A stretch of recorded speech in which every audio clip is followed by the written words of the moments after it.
Today is our lecture number 12B. In a previous lecture, we discussed half-life according to our lecture plan. As you can see, in 12A, we discussed the volume of distribution. And today, inshallah, we will cover the topic calculation of volume of distribution and significance of apparent volume of distribution. These two topics is taken from the book Applied Pharmaceutics and Pharmacokinetics, Leon Chargen, 7th edition, Chapter 4, One Compartment Open Model Intravenous Bolus Administration by Davis H. S. Lee. तो हम start करते हैं. Start with the name of Almighty Allah, who is the most beneficent and the most merciful. बिस्मिल्लाहिर्रहमानिर्रहीम. हम बात कर रहे हैं अपने calculation of volume of distribution की. अब वो वन कंपार्टमेंट मॉडल है. वन कंपार्टमेंट मॉडल जो कि आईवी एडमिनिस्ट्रेशन मॉडल होता है. अब आपने वॉल्यूम ऑफ डिस्ट्रीब्यूशन कैलकुलेट करना है. तो जैसे कि हमें मालूम है कि वॉल्यूम ऑफ डिस्ट्रीब्यूशन है क्या चीज? Dose divided by initial plasma concentration. जैसे कि यहाँ पर इन्होंने अब दिखाया हुआ है. सी नॉट पी क्या है? Is determined by extrapolation represented the instantaneous drug concentration after drug equilibration in the body at time 0. अब आप इस फिगर 4.3 के अंदर बआसानी देख सकते हैं कि ये एक इनिशियल कंसंट्रेशन है जो कि दी गई एट टाइम 0 के ऊपर. जो डोज ऑफ द ड्रग जो कि दी गई आईवी बोलस में. IV bolus one compartment rapid IV injection to represent the amount of drug in the body. Amount of drug in the body उसको represent किया D naught से. ठीक है. D naught in drug initial drug concentration in blood at time 0. तो उन्होंने किस तरह से represent किया? VD is equal to drug in the blood, initial drug in the blood divided by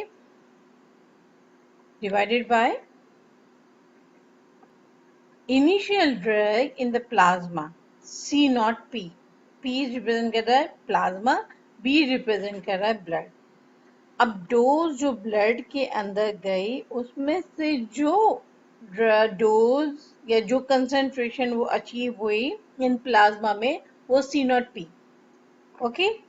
तो हम इस तरह से रिप्रेजेंट कर सकते हैं. VD is equal to D not blood के अंदर जो टोटल डोज गई उसमें से C नॉट P कितनी प्लाज्मा के अंदर पहुंची.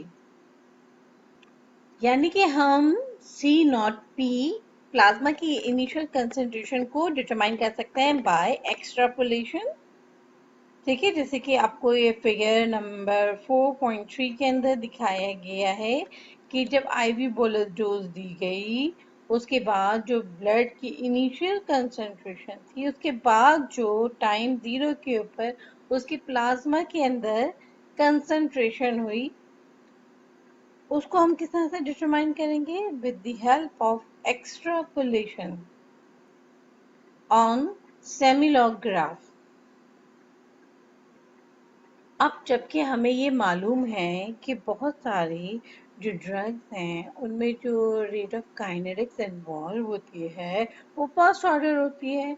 तो फर्स्ट जो रेट ऑफ ड्रग काइनेटिक्स या एलिमिनेशन है वो है change in the blood drug divided by at time t is equal to minus k dB. किसी भी ड्रग को आफ्टर एडमिनिस्ट्रेशन जो उसके अंदर तब्दीली आएगी उसकी रेट काइनेटिक्स पे के पे और उसकी ड्रग इन द ब्लड उसके ऊपर डिपेंड करेगी। तो हम कह सकते हैं कि ये जो delta D B drug in the blood divided by at D T change of time is equal to minus K D B. ठीक है, तो सब्स्टिट्यूटिंग द इक्वेशन 4.5 जो कि हमने इससे अर्लियर वाले उसमें किया था कि वॉल्यूम ऑफ डिस्ट्रीब्यूशन में, आपको मैं दिखाऊं। हाँ, dB क्या है? Drug in the body, Vd volume of distribution and Cp is the drug in the plasma।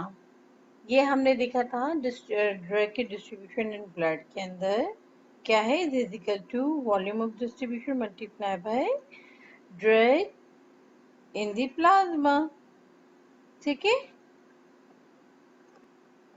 Okay student, तो अब हम ये डी बी को हम लिख सकते हैं ना, according to the 4.5 D B is equal to V D multiply by C P concentration in plasma. अब ये हो जाएगा delta D B divided by delta T is equal to minus K rate constant, फिर हम ये B की D B की जगह आ जाएगा V D multiply by C P. अच्छा, अब इसी रीअरेंज कर देंगे हम इक्वेशन 4.10 को। हमने अरेंज की तो हमने इसको इस तरह से लिख सकते हैं, delta drug in blood is equal to minus K volume of distribution concentration in plasma multiply by D T. ठीक है, ये डी टी हम उठा के यहाँ पे ले आए, यहाँ पे डिवाइड हो रहा है, यहाँ पर आकर मल्टीप्लाई हो जाएगा।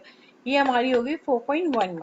अब हमें ये मालूम है कि जो रेट कांस्टेंट है और वॉल्यूम ऑफ डिस्ट्रीब्यूशन है वो कांस्टेंट है, तो हम इंटीग्रेशन अप्लाई करते हैं इसके ऊपर। आफ्टर अप्लाइंग द इंटीग्रेशन हम इसको इस तरह से लिख सकते हैं। अभी अकॉर्डिंग टू 4.12 हम ये कह सकते हैं कि equation 4.12 shows that a small change in the time result in the small change in the amount of drug in the body.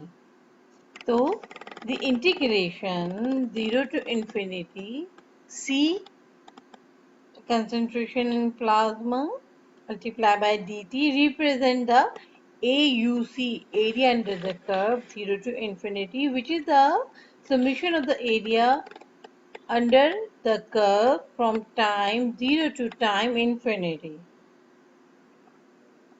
यानी कि अब हम इस इक्वेशन को 4.12 को इस तरह से रिप्रेजेंट कर सकते हैं, D naught is equal to K volume of distribution multiplied by area under the curve 0 to infinity। और जब हम इसको रीअरेंज करेंगे इक्वेशन को, अबव इक्वेशन को, तो हमें ये वाली इक्वेशन हासिल होगी कि volume of distribution is equal to initial drug concentration divided by rate constant multiplied by AUC 0 to infinity।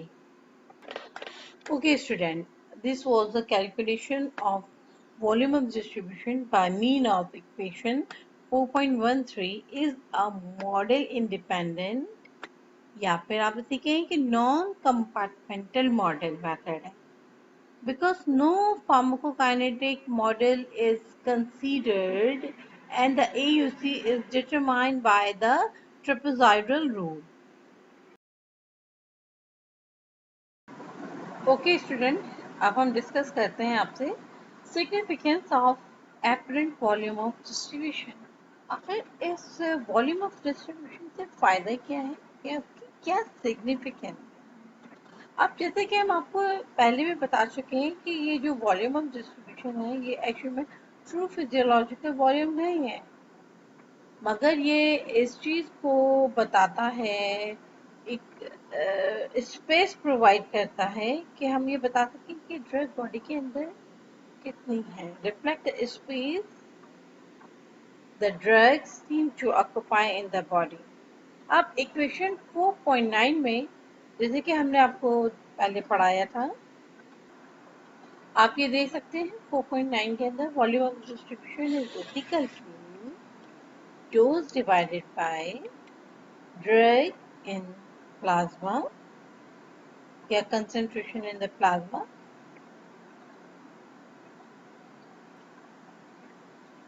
तो इसका मतलब ये हुआ ये जो एपरेंट वॉल्यूम ऑफ डिस्ट्रीब्यूशन है वीडी है is depend on the concentration in plasma, initial concentration in plasma and dose.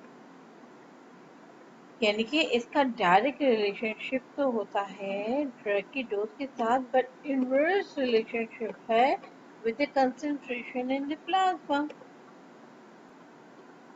तो फिर इसका मतलब ये हुआ कि वो ड्रग कि जिनकी की apparent volume of distribution small होती है या फिर इक्वल टू द बॉडी मास,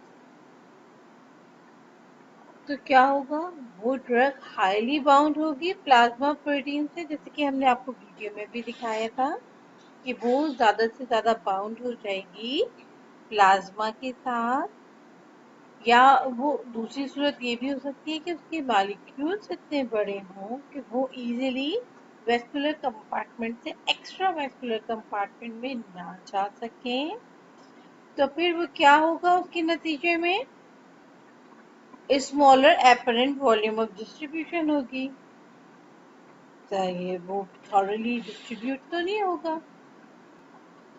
चलो मैं अब एग्जांपल्स ले लें वारफेरिन की। वारफेरिन क्या होता है, इसकी जो एपरेंट वॉल्यूम ऑफ डिस्ट्रीब्यूशन है वो बहुत स्मॉल है। अब वॉल्यूम ऑफ डिस्ट्रीब्यूशन बहुत स्मॉल है और वो अप्रोक्सीमेटली 0.14 लीटर पर केजी है, जो कि much less than the total body mass. तो यानी कि हम कह सकते हैं कि जो वारफेरिन है ये हाईली बाउंड है प्लाज्मा प्रोटीन के साथ, और वो इसको मतलब मुश्किल कर देता है कि वो उसको छोड़ के आगे एक्स्ट्रा वेस्कुलर कंपार्टमेंट में शिफ्ट हो। अभी हमने आपसे वारफेरिन की एग्जाम्पल को डिस्कस किया जिसकी कि smaller apparent volume of distribution है। अब हम कुछ ऐसी ड्रग्स का तस्करा कर लेते हैं जिसकी कि ज्यादा से ज्यादा वॉल्यूम ऑफ डिस्ट्रीब्यूशन हो या वो several time the body mass हो। इन दिस केस होता क्या है, फिर उनकी जो स्मॉल वेरी स्मॉल कंसंट्रेशन, यानी कि जो कंसंट्रेशन है वो अब ज्यादा से ज्यादा है कहाँ पे, इन पेरिफेरल टिश्यूज एंड ऑर्गन्स और resulting in the large volume of distribution. मगर ड्रग जो वेस्कुलर कंपार्टमेंट में होगी वो तो फिर कम होगी। So drugs with a large volume of distribution are more concentrated in extravascular tissues and less concentrated in intravascularly compartment. इसकी एग्जाम्पल आप ले लें डिजॉक्सिन से। इससे पहले हमने वारफेरिन डिस्कस किया था। वारफेरिन के बारे में हमने बताया था कि इसकी जो वॉल्यूम ऑफ डिस्ट्रीब्यूशन है वो स्मॉल है। मगर अब हम डिजॉक्सिन आपसे डिस्कस कर रहे हैं। डिजॉक्सिन की एक खास बात यह है कि इसकी जो volume of distribution is very high. अब वेरी हाई होने का मतलब कि ये ज्यादा से ज्यादा एक्स्ट्रा वेस्कुलर कंपार्टमेंट में मौजूद है और ये अप्रोक्सीमेटली 7.0 लीटर पर केजी है, जो कि greater much greater than the body mass. This is because, और ये क्या वजह है, इसकी वजह ये कि डिजॉक्सिन जो है वो बाइंड कर देता है extensively to tissue, specially the muscles tissue. यानी कि अब हम कह सकते हैं कि जो बाइंडिंग होती है ड्रग की टू द पेरिफेरल टिश्यू, क्या वो एक्स्ट्रावेस्कुलर कंपार्टमेंट में चल जाए और या फिर वो प्लाज्मा प्रोटीन में या वेस्कुलर कंपार्टमेंट में, will significantly affect the volume of distribution. दोनों एग्जाम्पल से आप अच्छी तरीके से समझ गए होंगे। कि जब हमने डिस्कस किया कि वारफेरिन का जो है वो वॉल्यूम ऑफ डिस्ट्रीब्यूशन जो है स्मॉल हो, और हमने दूसरे केस में डिस्कस किया जबकि डिचॉक्सिन का वॉल्यूम ऑफ डिस्ट्रीब्यूशन ज्यादा हो, जैसे कि हमने देखा 7.0 लीटर पर केजी। तो आप इन दोनों एग्जाम्पल से बासानी समझ गए होंगे कि वॉल्यूम ऑफ डिस्ट्रीब्यूशन की कितनी सिग्निफिकेंस है। हम एपरेंट वॉल्यूम ऑफ डिस्ट्रीब्यूशन को in terms of volume express कर सकते हैं, और इसके अलावा हम इनको percent of the body wait भी रिप्रेजेंट कर सकते हैं। अच्छा, इन expressing the apparent volume distribution in term of percent of body weight, और जो हम कहते हैं कि 1 litre is assumed to equal to the weight of 1 kg। अच्छा चलें, एक एग्जाम्पल आप यहाँ पर ले लें कि हम देखते हैं कि अगर volume of distribution of a drug is, subject की वॉल्यूम ऑफ डिस्ट्रीब्यूशन 3500 ml है ऑफ अ सब्जेक्ट जिसका आपके वेट 70 kg है, तो वॉल्यूम ऑफ डिस्ट्रीब्यूशन हम कह सकते हैं कि 35 डिवाइडेड बाय 70 मल्टीप्लाई बाय 100, तो ये हो गया 5% ऑफ बॉडी वेट।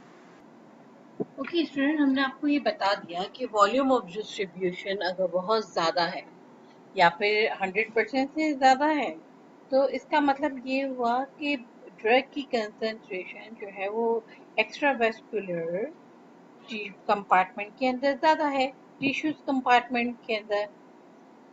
अच्छा, डिजॉक्सिन की जो हमने एग्जांपल दी थी और आपको बताया था कि 7.0 litre per kg is estimated to be 700% of the body weight, यानी कि उसका इतना ज़्यादा एक्स्ट्रा वेस्कुलर कंपार्टमेंट के अंदर कंसंट्रेशन शिफ्ट हो जाती है कि उसका वॉल्यूम ऑफ डिस्ट्रीब्यूशन बढ़ जाता है।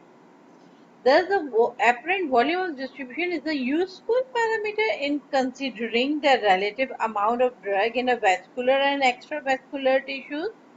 अब आपकी बात समझ में आती है कि हम volume of apparent volume of distribution के पैरामीटर को यूज करते हुए बता सकते हैं कि ड्रग की कंसंट्रेशन कहाँ पे ज्यादा होगी, वेस्कुलर कंपार्टमेंट में कि एक्स्ट्रा वेस्कुलर कंपार्टमेंट के अंदर।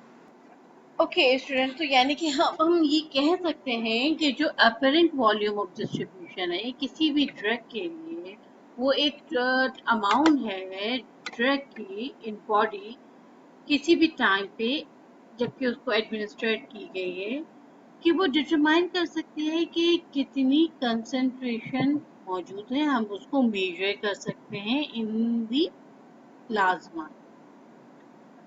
अब because of the magnitude of the apparent volume distribution is a useful indicator for the amount of drug outside the sampling compartment, तो हम बता सकते हैं कि वो ड्रग जिनकी ज़्यादा वॉल्यूम ऑफ डिस्ट्रीब्यूशन है वो यानी कि ज़्यादा से ज़्यादा एक्स्ट्रा वैस्कुलर टिश्यूज के अंदर मौजूद है,